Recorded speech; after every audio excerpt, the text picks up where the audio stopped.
Kita ditebus bukan dengan emas dan perak, tapi kita ditebus dengan darah yang mahal, yaitu darah anak domba yang tidak bercacat celah.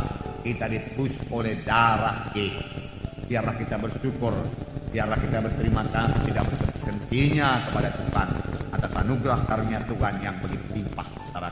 Hingga kita pun disebut anak-anak Allah dan tidak masuk dalam hukuman, tetapi telah beroleh hidup yang kekal. Amin, saudara. Minggu yang lalu kita telah melihat mengenai gereja sel. Hari ini kita sambung lagi mengenai gereja sel. Biarlah gereja sel kita berfungsi dengan baik. Saya percaya kalau gereja sel kita berfungsi dengan baik, saudaraku, segera meledak antara jiwa-jiwa yang diselamatkan. Itu banyak jiwa-jiwa akan diselamatkan kalau semua sel grup berfungsi dengan baik, berfungsi dengan baik. Nah, saya bacakan kepada saudara dasar firman Tuhan tentang gereja sel. Jadi gereja sel ini bukan karangan kita, bukan karangan saya, bukan karangan kita, tetapi ini adalah Alkitabiah, seturut dengan firman Tuhan.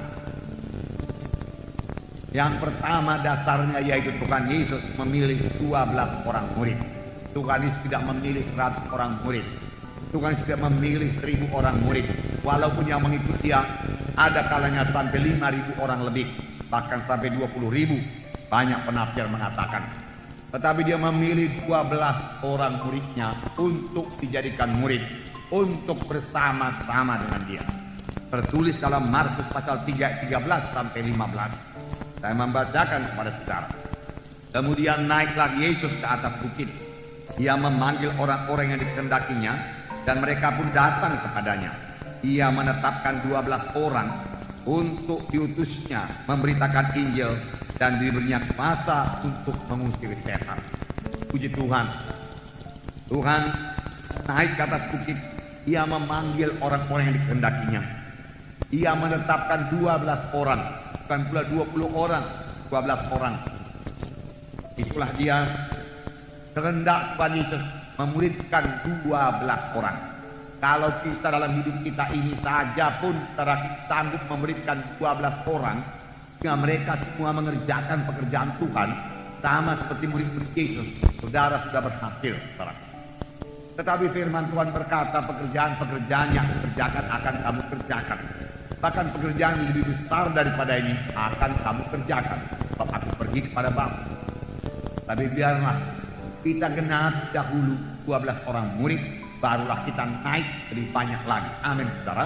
Itu sebabnya jumlah jiwa-jiwa dalam KKS, dalam satu kebaktian kelompok sel, tidak melebihi 12 orang. Kalau sudah lebih 12 orang, kelompok sel itu belah jadi 2. Tetapi sebelumnya tentunya harus ada yang jadi murid yang bisa memimpin KKS tersebut. 12 orang kudusnya memberitakan Injil. Memberitakan Injil. Jadi dalam KKS ada pemberitaan Injil. Dalam kelompok sel ada pemberitaan Injil. Dan diberinya kuasa atas setan-setan. Jadi sekaligus Tuhan melengkapi. Tuhan bisa melengkapi. Dan Tuhan mau melengkapi kita.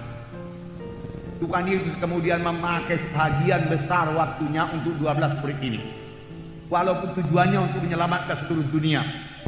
Tuhan Yesus tidak pontang-panting lari ke sana satu kota ke kota yang lain karena tujuan untuk menyelamatkan seluruh dunia, tidak. Dia memusatkan perhatiannya pada 12 orang murid yang akan ditinggalkannya untuk teruskan pekerjaannya. Yesus memilih orang-orang biasa untuk menjadi pemimpin kelompok sel. Bukan berarti saudara mesti bertalenta luar biasa, berhikmat luar biasa, tidak. Tuhan Yesus memilih orang-orang yang biasa saja menjadi muridnya. Kenapa? Karena Tuhan Yesus lebih mementingkan penyerahan diri daripada kesanggupan. Kesanggupan bisa diberikan Tuhan, tapi penyerahan diri seseorang kepada Tuhan tidak bisa dipaksakan Tuhan. Itulah dari diri kita sendiri. Tapi saya percaya siapa yang menyerahkan diri kepada Tuhan akan diberkati Tuhan, akan dipakai Tuhan, akan dilengkapi Tuhan. Amin, saudara. Puji Tuhan. Kita lihat lagi yang kedua dasarnya, yaitu dari gereja pertama. Sidang pertama bertemu di rumah-rumah. Yang pertama bertemu di rumah-rumah, juga pada waktu itu sekali-sekali dia masih kebaik Allah. Jadi dalam kelompok-kelompok yang kecil, bukan kelompok yang besar kalau rumah-rumah. Rumah sekarang pun tidak begitu besar, apalagi rumah zaman dulu. Ya, kalau muat 12 orang sudah besar lagi sekarang. Nah, Kisah 2:46-47 berkata, dengan bertekun dan dengan sehati mereka berkumpul tiap-tiap hari dalam bait Allah. Mereka memecahkan roti di rumah masing-masing secara bergilir dan makan bersama-sama dengan gembira dan dengan tulus hati dan sambil memuji Allah. Dan mereka disukai semua orang. Dan tiap-tiap hari Tuhan menambah jumlah mereka dengan orang yang selamatkan. Nah, dengarkan baik-baik. Mereka masih berkumpul di bait Allah. Kita juga masih kebaktian minggu seperti ini. Ada kebaktian pemuda-pemudi, ada kebaktian kaum bapak, kaum ibu, dan lain seterusnya, ada 2 safar. Tetapi di samping itu mereka juga bertemu di rumah-rumah. Apakah mereka perbuat di rumah-rumah? Ini dikatakan mereka bersama-sama makan dengan gembira. Dengan gembira, amin saudara. Dalam KKS harus ada kegembiraan. Harus ada gembira dalam KKS. Kemudian dengan tulus hati sambil memuji Allah. Jadi dalam KKS ada pujian pada Tuhan, ada persekutuan dengan Tuhan, ada kegembiraan, ada sukacita dalam KKS, ada persekutuan satu sama lain dalam KKS. Saudara, itu bukan persekutuan doa, itu bukan hanya penelahan Alkitab, bukan. Itu lebih daripada hal-hal tersebut. Itu adalah persaudaraan, keluarga Allah. Amin, saudara. Kita keluarga Allah. Minggu lalu kita dengarkan firman Tuhan mengenai ini. Jadi ada pujian kepada Tuhan, ada kegembiraan. Oleh sebab itu saudara-saudara pemimpin KKS, saya nasihatkan saudara sebelum melayani berdoa dulu. Amin saudara. Sampai Roh Kudus memenuhkan saudara. Sampai Roh sukacita memenuhkan saudara. Roh kasih Tuhan memenuhkan saudara. Sehingga saudara datang ke KKS, saudara mengasihi jiwa-jiwa. Haleluya. Nah, dan tiap-tiap hari Tuhan menambah jumlahnya dengan orang yang beroleh selamat. Tiap-tiap hari Tuhan menambah jumlahnya. Kita masih minta 1 jiwa per minggu per KKS. Tapi mereka beroleh tiap-tiap hari Tuhan tambahkan. Karena tiap-tiap hari mereka kebaktian. Nanti kita baca. Ya. Karena dikatakan dengan bertekun dan dengan sekali mereka berkumpul tiap-tiap hari. Wah, luar biasa kelompok sel mereka. Tiap-tiap hari kumpul, tiap-tiap hari juga datang. Amin saudara. Barangkali kalau kita laksanakan demikian, kita juga beroleh tiap-tiap hari. Puji Tuhan. Tetapi saudaraku, 1 jiwa per KKS per minggu, saudaraku, sudah cukup luar biasa. Saudaraku, jiwa-jiwa akan bertambah. Percayalah ini, saudaraku. Nah, hari ini kita akan lihat nanti bagaimana pula kita menginjil. Tapi saya bacakan dulu dasar-dasarnya ini. Kisah 5:42 berkata, dan setiap hari mereka melanjutkan pengajaran mereka di bait Allah dan di rumah-rumah orang, dan memberitakan Injil tentang Yesus adalah Mesias. Yaitu di rumah-rumah. Yaitu di rumah-rumah juga ada pengajaran. Di rumah-rumah ada pemuritan. Amin. Tujuan daripada KKS supaya jiwa-jiwa menjadi murid dalam KKS. Kisah 20 ayat 20 saya bacakan. Sungguh pun demikian, aku tidak pernah melalaikan apa yang berguna bagi kamu. Ini Paulus berkata, aku tidak melalaikan apa yang berguna bagi kamu. Aku ajarkan semua. Semua aku beritakan dan aku ajarkan kepada kamu, baik di muka umum maupun dalam perkumpulan-perkumpulan di rumah kamu. Dalam perkumpulan-perkumpulan di rumah kamu. Jadi sudah cukup banyak ayat saudara menerangkan bahwasanya mereka bertemu di rumah-rumah. Di rumah-rumah. Puji Tuhan. Gereja ini juga dimulai dalam pertemuan di rumah. Saudara. Kemudian berkembang menjadi pertemuan besar di gereja. Tetapi kemudian kembali lagi ke rumah-rumah untuk kebaktian kelompok sel.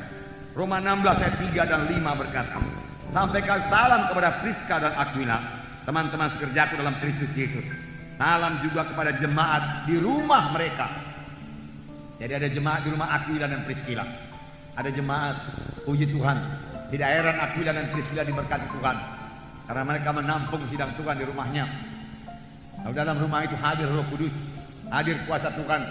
Sama sebagaimana rumah Obed-Edom diberkati dalam segala perkara karena dia menampung bait Allah di situ. Nah, saudaraku yang kekasih dalam nama Yesus. Salam kepada Epenetus, saudara yang kekasihi, yang adalah buah pertama untuk daerah Asia untuk Kristus. Jadi Paulus ini mengenal siapa yang buah sulung dia kenal, siapa jiwa dewasa dia kenal, siapa jiwa yang mula-mula selamat dia kenal. Salam kepada Epenetus, buah sulung, jiwa dewasa, ya, yang pertama selamat di Asia.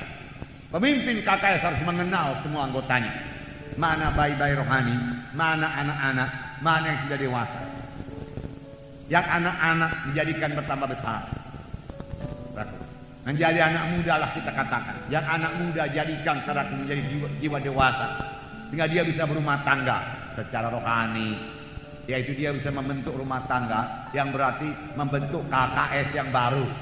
Amin saudara. Ya, haleluya. Yang ketiga, mengapa perlu KKS ini? Ya, tidak seorang pun mempunyai seluruh karunia-karunia Tuhan. Tuhan mau memberikan karunia-Nya supaya saudara minta, supaya saudara merindu.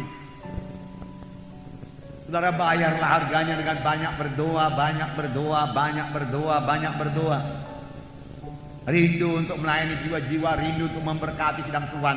Karena Roh Kudus hanya diberikan untuk memberkati sidang Tuhan.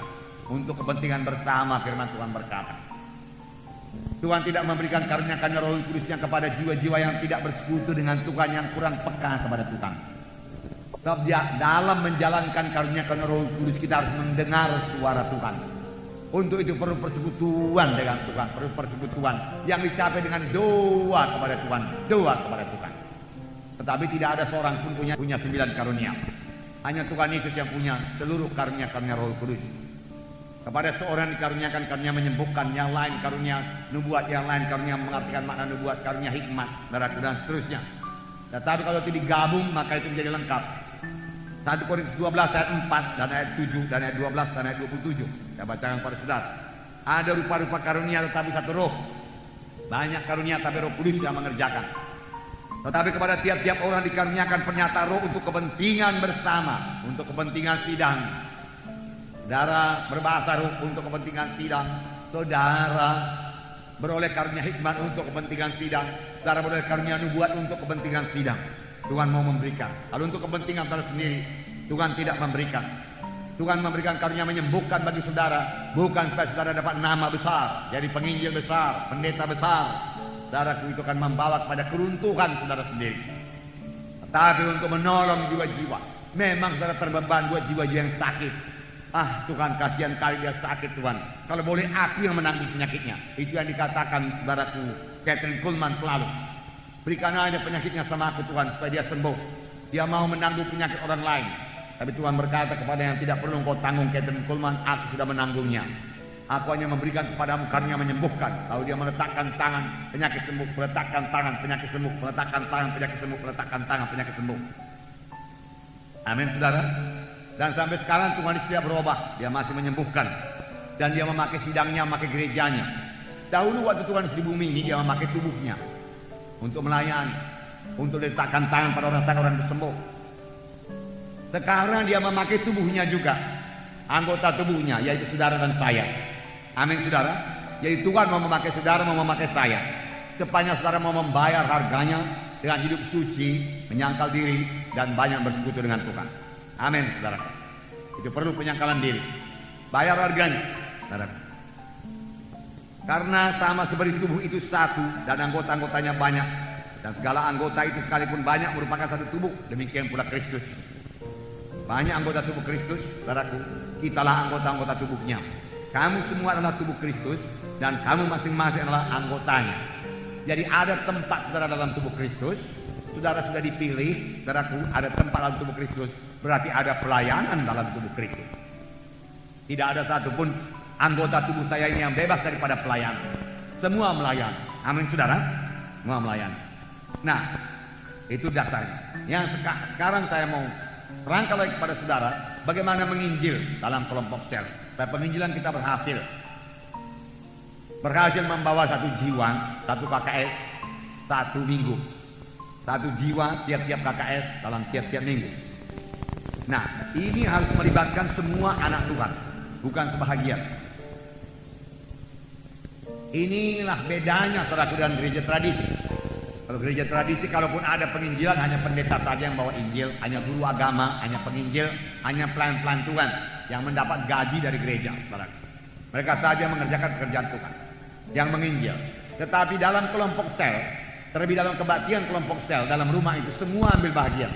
Tidak ada yang jadi penonton. Semua bisa menginjil, semua bisa memuridkan, semua bisa melayani, saudaraku. Ya. Semua bisa saling mendoakan, saudaraku, saling menolong satu sama lain, semua berfungsi. Saling memberkati, saudaraku, mengunjungi, saudaraku, dan bersaksi, saudaraku. Di sini kalau kita bersaksi, saudaraku, nggak ada waktu. 2000 orang mau bersaksi. Nah, dengan demikian saja amanat agung bisa digenapkan. Kalau hanya pendeta-pendeta saja menginjil, perintah agung tidak akan pernah genap. 1000 tahun lagi pun tidak, saudaraku, bahkan tambah gagal. Firman Tuhan berkata, Tuhan tidak akan datang sebelum segala suku, bangsa, dan bahasa mendengarkan Injil Tuhan. Jalannya bagaimana? KKS berbelah, KKS berbelah, KKS berbelah. Saya katakan minggu yang lalu, maunya kota Medan dipenuhi dengan KKS, KKS, KKS, KKS, saudara. Sehingga Tuhan hadir dalam rumah sana, rumah sini, rumah sana, rumah sini. Maunya jaraknya begitu dekat sehingga seolah-olah kedengaran suara nyanyi di sini dengan suara nyanyi di sana. Saya percaya itu menjadi terang Tuhan di tengah-tengah kota Medan. Mercusuar doa disampaikan di seluruh kota Medan. Lalu Tuhan pasti memberkati kota Medan.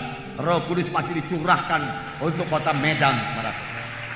Dan langit terbuka buat kota Medan. Amin, saudara. Langit terbuka buat kota Medan. Orang berkata di Seoul sana, Korea, gampang sekali menginjil, dia katakan. Tidak heran karena Choi Yong-gi memenuhkan, saudaraku, kota Seoul dengan KKS, KKS, KKS, KKS. Saudara, KKS-nya, saudaraku, puluhan ribu, saudara. Boleh jadi sudah 100.000. Saya nggak tahu bagaimana dia mengadakan pertemuan pemimpin KKS, saudara. Boleh jadi sudah diwilayahkan, ya, 100.000, saudaraku, karena anggota mendekati 1 juta. Nah, sudah menyebar seluruh kota Seoul. Lalu gereja lain pun dapat berkat. Gereja-gereja di sana juga dapat jiwa-jiwa selamat. Lalu gereja lain juga menjadi gereja yang besar-besar. Biasa di Korea, saudara, kalau anggota gereja 5.000, gereja-gereja besar di sana membawa kemuliaan bagi Tuhan. Amin, saudara. Puji Tuhan. Di sini juga tidak mustahil itu terjadi, saudara. Nah, Matius 28 ayat 18, Yesus mendekati mereka dan berkata, kepadaku telah diberikan segala kuasa di sorga dan di bumi. Jadi, saudaraku, segala kuasa di sorga dan di bumi ada pada Yesus. Ada pada Tuhan Yesus. Bukan pada setan. Amin, saudara. Ya, saya tidak percaya kota Medan dikuasai setan. Saya tidak percaya. Kota Medan dikuasai Tuhan. Tuhan yang bertahta di atas kota Medan ini. Amin. Haleluya. Itu sebabnya kejahatan tidak bisa merajalela. Ditekan oleh kuasa doa anak-anak Tuhan. Amin.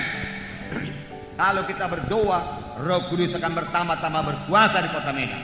Tapi kalau anak-anak Tuhan melupakan fungsinya berdoa untuk mulut dan tidak berdoa buat kota Medan, maka kuasa Tuhan juga tidak begitu bekerja, walaupun dia sebenarnya yang berkuasa di atas kota Medan. Segala kuasa di sorga dan di bumi ada padaku, kata Tuhan Yesus. Nah, setan bisa begini bergerak padaku karena anak-anak Tuhan belum menyampaikan doa yang sungguh-sungguh kepada Tuhan, belum bergerak memberitakan Injil, saudara. Kapan anak-anak Tuhan bergerak, maka pekerjaan setan akan dirusakkan. Dan jangan takut kepada setan, karena setan sebenarnya sudah dilucuti senjatanya. Karena itu pergilah. Haleluya.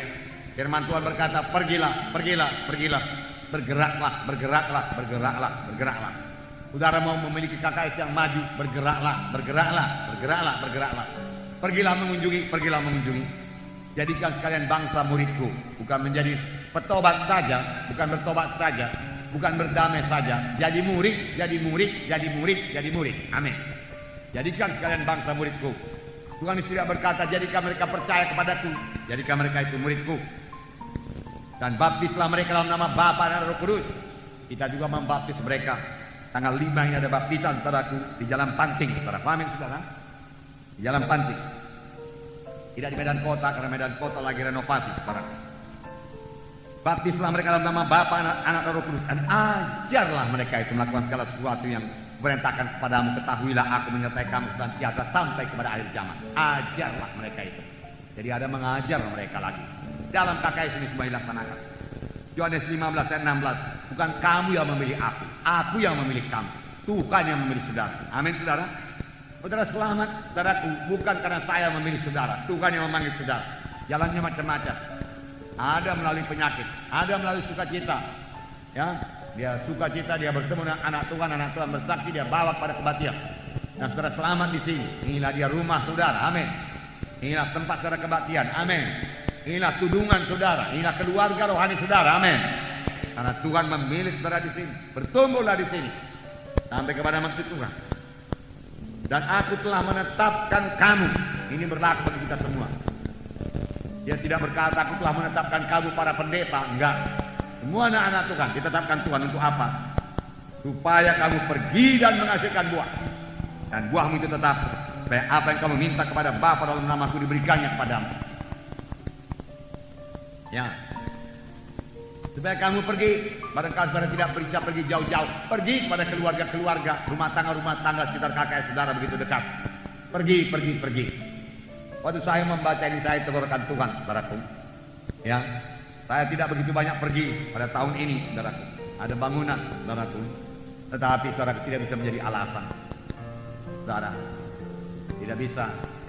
Paling-paling KKR saya, saudaraku, di Bali waktu itu, saudaraku. Ya, kemudian di Tangerang, saudaraku sedikit, saudaraku. Nah, saudara, di Bandung, saudaraku ada KKR, saudara. Baru 4 KKR yang saya ingat, saudaraku. Ya. Saya kepingin pergi, saudaraku. Haleluya, saudara. Tuhan akan buka jalan. Ya. Kadang-kadang gereja besar, haleluya, Tuhan enak memuji menyembah Tuhan, nggak mau pergi lagi, saudara. Selamanya Tuhan berkata pergi, amin, saudara. Pergi. Itu bahagian kita, itu bahagian saya, saudaraku. Pergi. Memang pergi ini, saudaraku, banyak perjuangan, banyak pergumulan, muka dengan setan, saudaraku.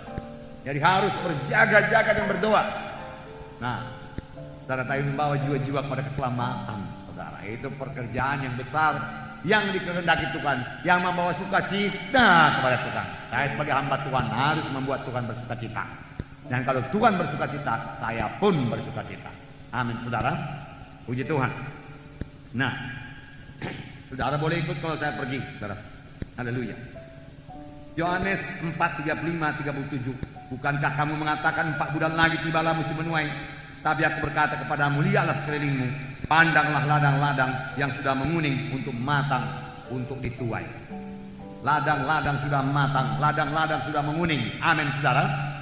Jadi kita harus bergerak menginjil. Sudah matang, sudah siap dituai. Inilah waktunya. Maka saya percaya saat inilah saat penuaian buat Tuhan. Ini saatnya kita menuai. Mari pakailah ini. Berdoa lebih dahulu kepada jiwa-jiwa kita, sampai doa kita itu didengarkan Tuhan. Satu pekerjaan Tuhan tidak akan berhasil kalau tidak disiram dengan doa. Kalau tidak disiram dengan doa.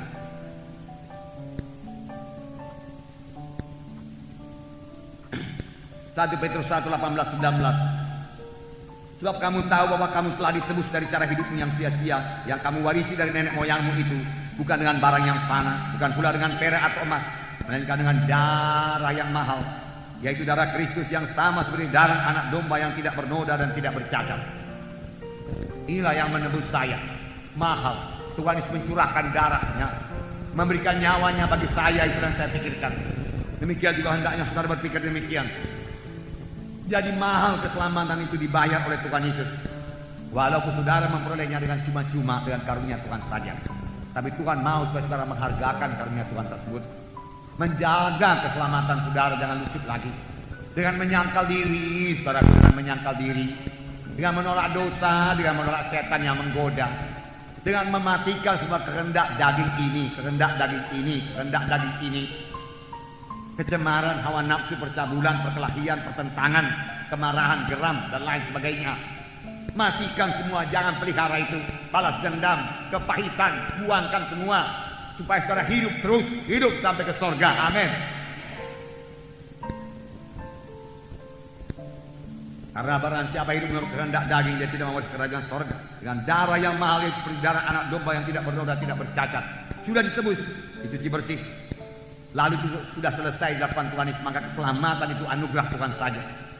Efesus 2:8-9 berkata, karena kasih karunia kamu diselamatkan oleh iman, itu bukan hasil usahamu tapi pemberian Allah, bukan hasil pekerjaanmu. Supaya jangan ada orang memegahkan diri. Ya saudara, jangan kemukakan jasa kepada Tuhan kalau meminta sesuatu. Jangan. Saudara, saya sudah melayani Tuhan, maka sembuhkanlah saya. Saya sudah banyak berkorban Tuhan, maka sembuhkanlah saya, saudaraku tidak. Kesembuhan saudara karena Yesus sudah berbilur-bilur, saudaraku, untuk menyembuhkan saudara. Berikan saya bilurmu Tuhan menyembuhkan saya. Bahkan Daud berkata, aku tidak layak, apalagi kita, saudara. Sekarang siapa menghampiri Tuhan, biar dia datang kepada Tuhan dengan segala kerendahan hati. Amin. Tuhan tidak suka, saudaraku, seorang pun binasa. Tuhan tidak suka orang berdosa ke neraka. Inilah artinya. Walaupun dia berdosa, Tuhan tidak suka dia ke neraka. Tuhan mau dia selamat, karena keselamatan sudah disediakan Tuhan. Puji Tuhan. Saya bacakan 2 Petrus 3:9. Tuhan tidak lalai menepati janjinya. Sekalipun ada orang yang menganggapnya sebagai suatu kelalaian, tapi ia sabar terhadap kamu, karena ia mengendaki supaya jangan ada yang binasa, melainkan supaya semua orang berbalik dan bertobat. Jangan ada yang binasa. Semua berbalik kepada Tuhan. Berbalik, tinggalkan jalan yang lama, tinggalkan kegelapan, tinggalkan penyembahan berhala, tinggalkan jimat berhala, dukun-dukun, narkotika, barat. Tinggalkan semua, balik kepada Tuhan. Tinggalkan hidup dalam kecemaran, kenajisan, tinggalkan semua, balik kepada Tuhan. Tuhan akan mengasihani saudara dan selamat. Siapa yang menyeru nama Tuhan akan selamat. Roma 10 ayat 13 berkata, sebab barang siapa yang berseru kepada Tuhan akan selamatkan. Tetapi bagaimana mereka dapat berseru kepadanya jika mereka tidak percaya kepada dia? Bagaimanakah mereka dapat percaya kepada dia jika mereka tidak mendengar tentang dia? Dan bagaimana mereka mendengar tentang dia jika tidak ada yang memberitakannya? Dan bagaimana mereka memberitakannya jika mereka tidak diutus?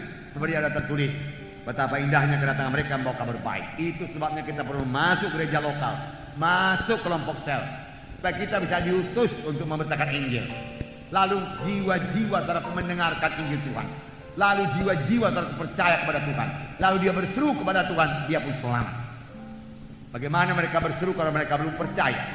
Bagaimana mereka percaya kalau mereka belum mendengar? Bagaimana mereka mendengar kalau tidak ada yang memberitakan? Harus ada yang memberitakan. Siapakah memberitakan Injil ini? Malaikatkah? Tidak. Tuhan Yesus tidak, dia sudah di sorga. Siapa yang memberitakan Injil sekarang? Saudara dan saya jadi pemberita-pemberita Injil. Semua kita sudah dipanggil Tuhan. Firman Tuhan berkata dalam Matius 10 ayat 7 dan 8. Pergilah dan beritakanlah. Kerajaan sorga sudah dekat. Sembuhkanlah orang sakit. Puji Tuhan. Bangkitkan orang mati. Puji Tuhan. Tahirkan orang kusta. Usirlah setan. Kamu telah memperoleh dengan cuma-cuma, karena itu berikanlah pula dengan cuma-cuma.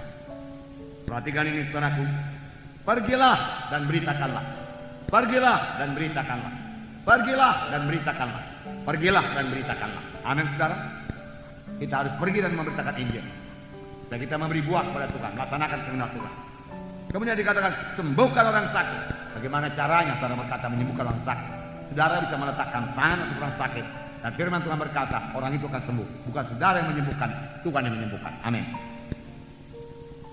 Aku meletakkan tangan untuk orang ini, Tuhan kau sembuhkan dia. Genapkan firman Tuhan. Dalam nama Yesus terima kesembuhan. Amin. Dalam nama Yesus setan keluar daripadanya. Dalam nama Yesus bebas daripada narkotika. Tanda orang percaya mereka meletakkan tangan orang sakit, orang itu sembuh. Amin. Kemudian bangkitkan orang mati. Bangkitkan orang mati. Bangkitkanlah saudaraku. Amin. Ya. Amin saudara. Filipus contohnya kisah 8:4-8. Dan Filipus pergi ke suatu kota di Samaria dan memberitakan Mesias kepada orang-orang di situ. Ketika orang banyak itu mendengar pemberitaan Filipus dan melihat tanda-tanda yang diadakannya, maka semua orang dengan budak hati menerima apa yang diberitakannya itu. Saudara mau tanda-tanda, beritakan. Jangan tanda dulu baru berita. Karena Tuhan meneguhkan berita kita dengan tanda-tanda. Lalu katakan kepada jiwa-jiwa yang sakit itu, saya akan berdoa supaya saudara sembuh. Tuhan Yesus yang menyembuhkan saudara, katakan. Lalu saudara berdoa meletakkan tangan dan bangkitkan orang itu dalam nama itu. Maka tanda-tanda akan Tuhan berikan. Orang bertanya, mana tanda-tanda pelayanan saya? Tidak ada. Karena saudara tidak bertindak. Mari saya letakkan tangan. Sakit. Oh, mari saya doakan. Mari saya doakan. Boleh jadi jiwa baru dia segan minta supaya didoakan. Saudara menawarkan anugerah Tuhan, keselamatan dan kesembuhan dan kelepasan padanya. Amin. Mari setelah terikat narkotika, saya mau membebaskan saudara.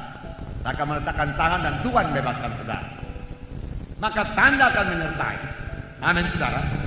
Tidak ada tanda karena saudara juga tidak tidak meminta, tidak mempraktekkan firman Tuhan, tapi jangan secara paksa. Amin.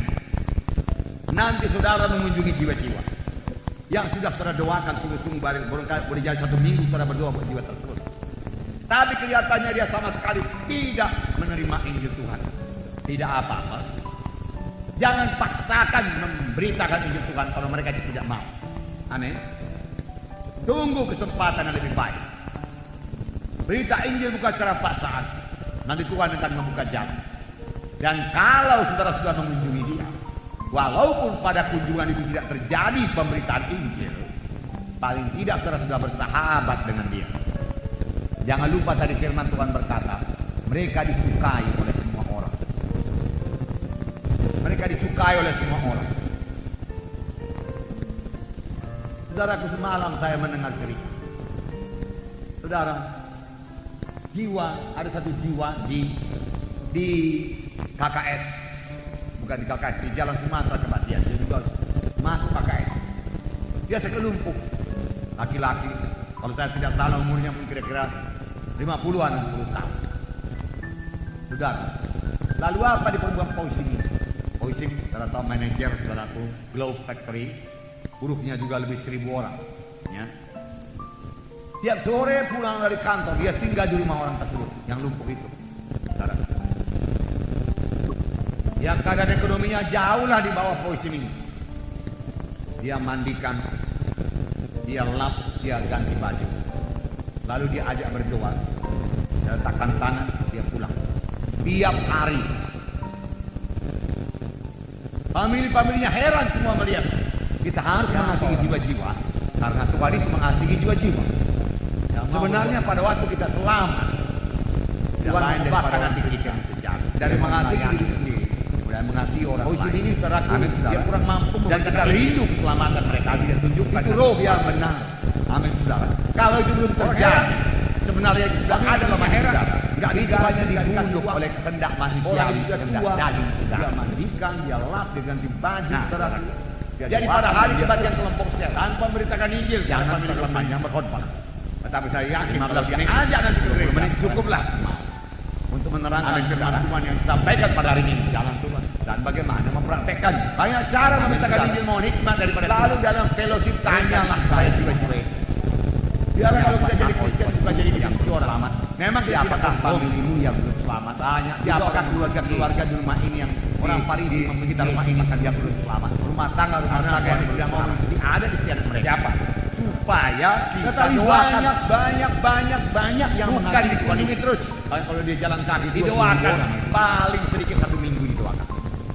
Amin, saudara. Supaya Roh Kudus turun kepada mereka itu. Banyak Tuhan gagal kuasa tidak didoakan dalam gunanya Roh Kudus untuk mengurangi. Didoakan lebih dahulu. Dan ini harus diberitakan. Didoakan lebih dahulu. Amin, sampai menjadi. Didoakan lebih dahulu. Jadi tanyakan firman. Baru Yesus dalam lembaran di bawah itu ditulis rencana penginjilan. Kami sudah berdoa buat jiwa-jiwa yang namanya tersebut di bawah ini. 1, 2, 3, 4 dan seterusnya. Kami sudah berdoa buat keluarga-keluarga yang tersebut namanya di bawah ini. Keluarga ini, keluarga itu, keluarga ini, keluarga ini. Amin, saudara. Lalu Roh Kudus akan turun kepada keluarga-keluarga tersebut karena kita sudah berdoa. Amin.